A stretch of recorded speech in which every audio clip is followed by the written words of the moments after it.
नमस्कार दोस्तों, मैं उमंग स्वागत करता हूं आपके अपने चैनल एग्ज़ाम नगरी में। देखिए, जब बात आए रेलवे की परीक्षा की तो रेल से संबंधित प्रश्न आने ही आने होते हैं। आज बहुत ही चार तरह के प्रश्नों पर हम जिक्र करेंगे।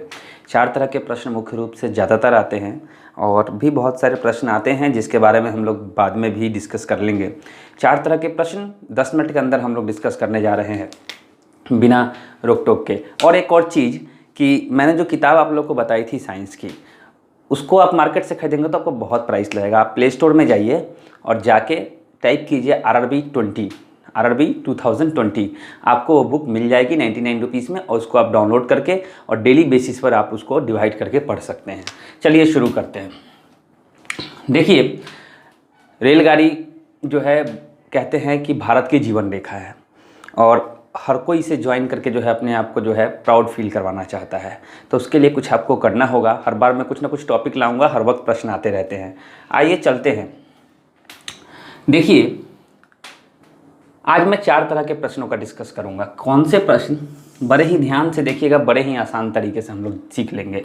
पहला प्रश्न कि दो तरफ से दो ट्रेनें आ रही हैं, दो तरफ से दो ट्रेनें आ रही हैं, एक दूसरे को पास करने में कितना समय लेंगी। ठीक है, समय ही निकालना होता है, हमें समय निकालना है, बस इतना याद रखना है। क्या निकालना है? समय निकालना है। दोनों का क्या रहेगा? लेंथ दिया रहेगा। एक का x, एक का y लेंथ दिया रहेगा।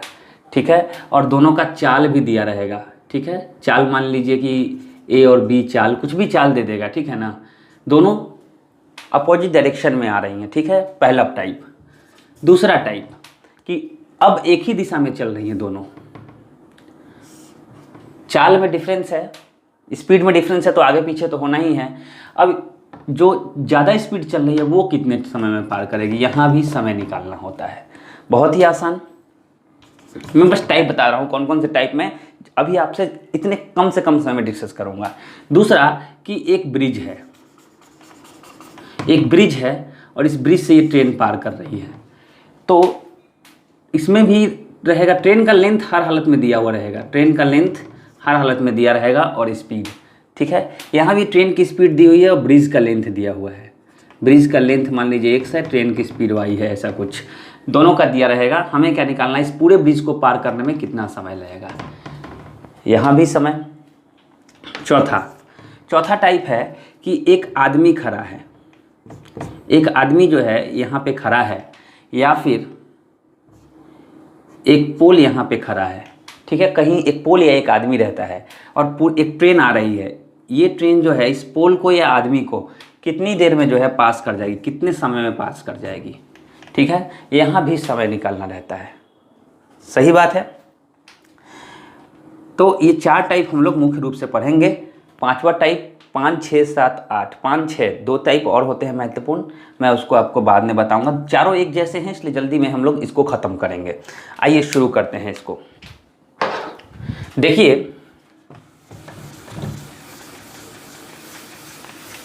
मैं थोड़ा सा जो है सेट कर लूँ, ये फोकस कर रहा होगा आप लोगों को बोर्ड पे।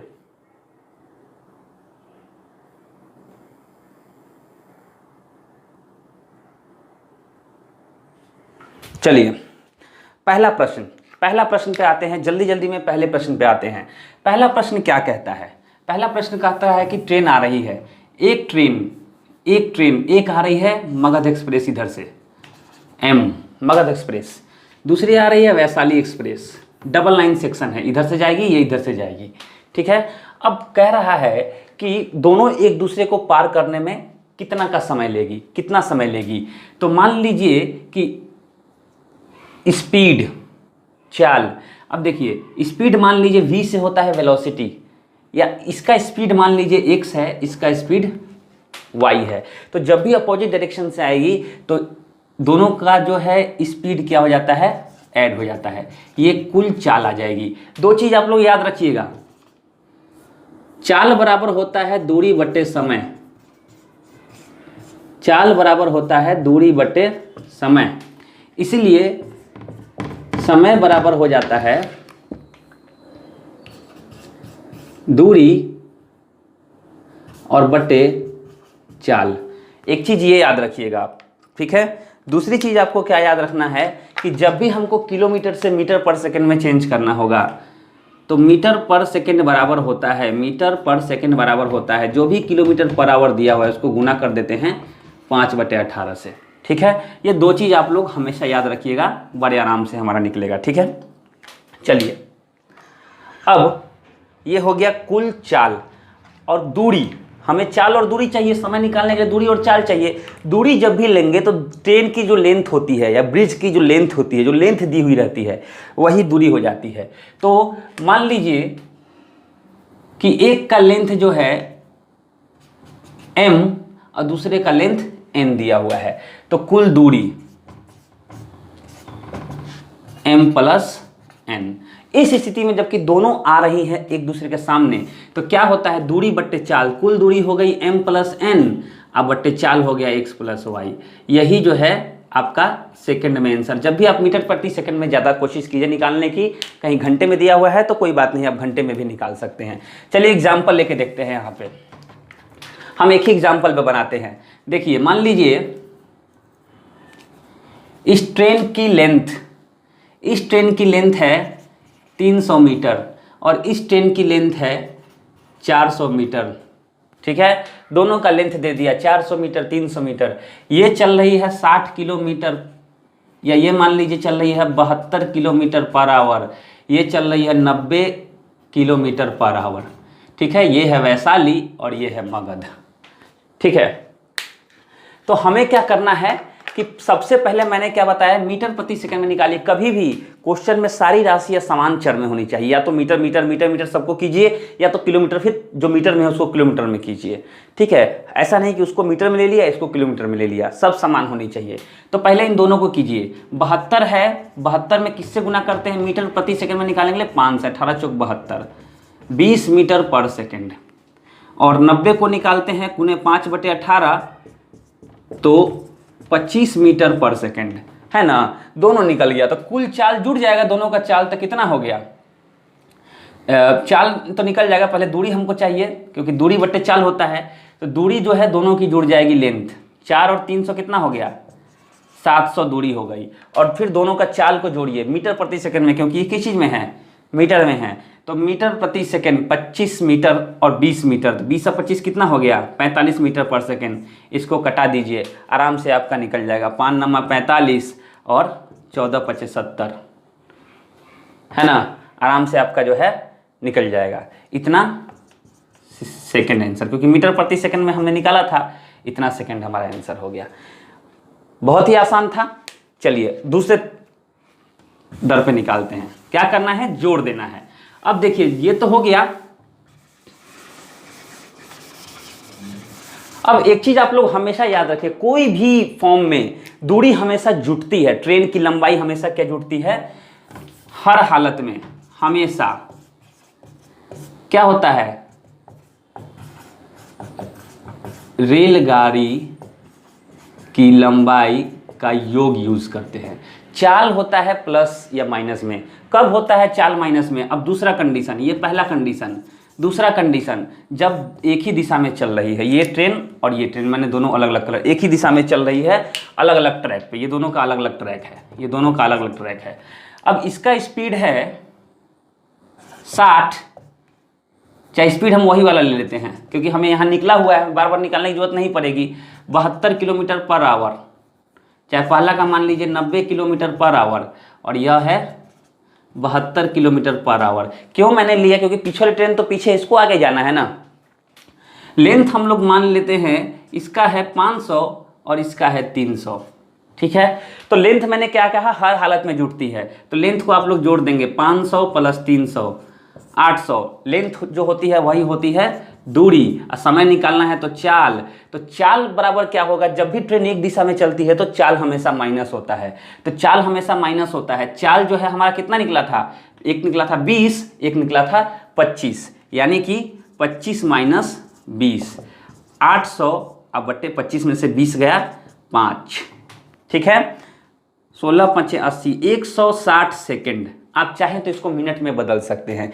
मिनट में बदलेंगे तो 60 × 2 = 120, 2 मिनट 40 सेकेंड आंसर हो जाएगा। ठीक है, बहुत आसान। पहले में जोड़ते हैं, दूसरे में क्या करते हैं, चाल को घटा देते हैं। दूरी हर बार क्या होती है, जोड़ी जाती है। दूरी को हर बार हम लोग क्या करते हैं, जोड़ते हैं। पिछले बार में भी हमने जोड़ा था, ठीक है, इस बार भी हम लोग ने जोड़ दिया। आगे तीसरा टर्म। अब तीसरा टर्म देखिए, तीसरा टर्म है एक ब्रिज है। यहां पे अब एक ब्रिज आ गया। रेल की ब्रिज ऐसी होती है, एक ब्रिज है, एक रेलगाड़ी यहां से पार हो रही है। ठीक है, ब्रिज की लंबाई मान लीजिए 600 मीटर ब्रिज की लंबाई है। ब्रिज की लंबाई 600 मीटर है। ठीक है, और ट्रेन की लंबाई भी कुछ होगी। ट्रेन की लंबाई 300 मीटर है। ट्रेन की लंबाई 300 मीटर है। किसकी, ट्रेन की लंबाई, और यह है ब्रिज की लंबाई। ठीक है, तो और स्पीड, ब्रिज पर थोड़ा स्लो स्पीड है, 40 किलो, चाहे मान लीजिए वही स्पीड है 72 किलोमीटर पर। जो भी स्पीड हो आपको पहले मीटर पर सेकंड में निकाल लेना है। सबसे पहले हम लोग दूरी निकालते हैं। तो जब भी ब्रिज की बात आए तो ब्रिज की दूरी, ब्रिज क्योंकि स्थिर है, उसका कोई चाल नहीं है, तो चाल तो हमेशा हम लोग एक ही लेंगे जो ट्रेन का चाल है। लेकिन ब्रिज का जो लेंथ है वो ट्रेन के लेंथ में हम लोग जोड़ देते हैं। ठीक है, क्योंकि पूरा पार करना है, पूरा पार कर। ब्रिज स्थिर है, ब्रिज भी एक साथ चलता था तो हो सकता था। दोनों का क्या करते हैं हम लोग, जोड़ देते हैं। आखिर में उतना दूरी तो चलना पड़ेगा। तो हर हालत में मैंने कहा ट्रेन यहाँ लंबाई जो है जुड़ती है। तो 300 और ब्रिज की लंबाई 600, कितना हो गया 900। और 72 किलोमीटर पर आवर को जब हमने तोड़ा था कितना निकला था, 20 मीटर पर सेकेंड। कट गया 45 सेकेंड आंसर। ठीक है, बहुत आसान है। 45 सेकेंड में यह ब्रिज को पार कर जाएगी। ठीक है,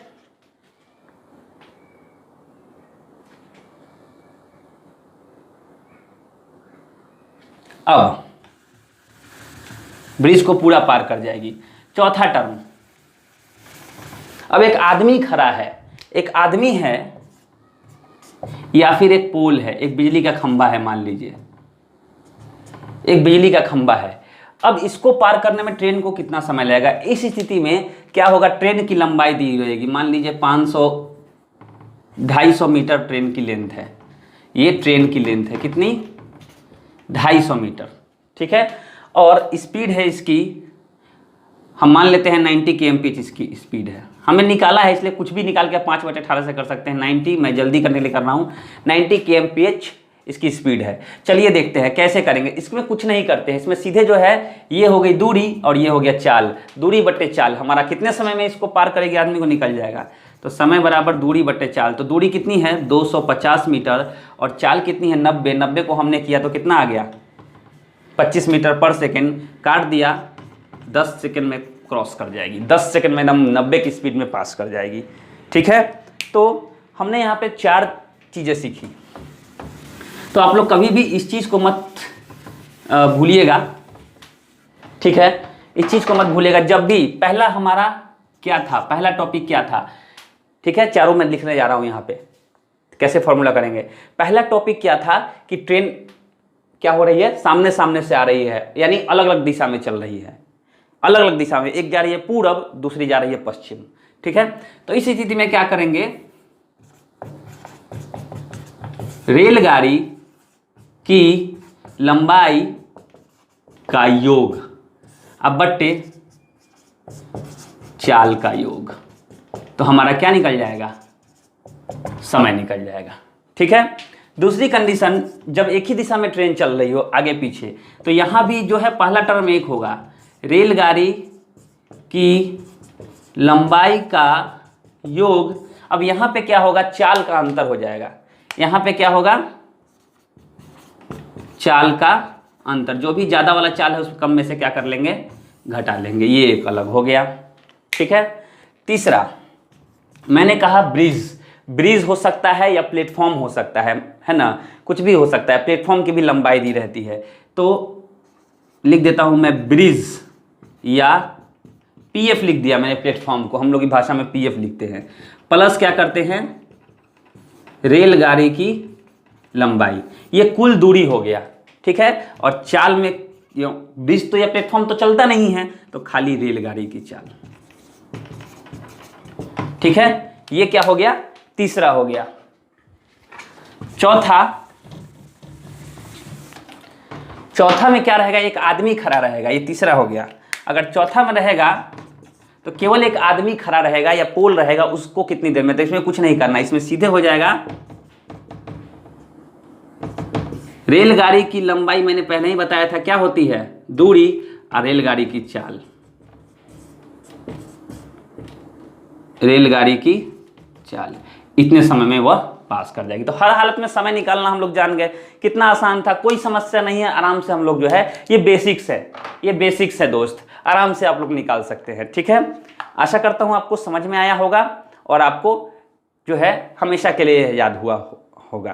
तो आप मेरे चैनल को सब्सक्राइब कर लें। वीडियो पूरा देखने के लिए बहुत बहुत धन्यवाद। और बहुत सारे वीडियो में जब भी मन करता है कुछ ना कुछ लाते रहता हूँ और कोशिश करता हूँ कि डेली बेसिस पे लाऊं। ठीक है दोस्तों, चैनल का मेरा नाम है, मैं पहले लिख देता हूँ यहाँ पे, एग्जाम नगरी, EXAM, एग्जाम कैपिटल में और स्पेस देके NAGRI, एग्जाम नगरी। ठीक है, तो इसको आप जो है जरूर जो है सब्सक्राइब कर ले, आपको हर तरह से मददगार साबित होगी, कोई इन्फॉर्मेशन लेने में या किसी भी चीज़ में। ठीक है दोस्त, बहुत बहुत धन्यवाद वीडियो पूरा देखने के लिए। Thank you very much.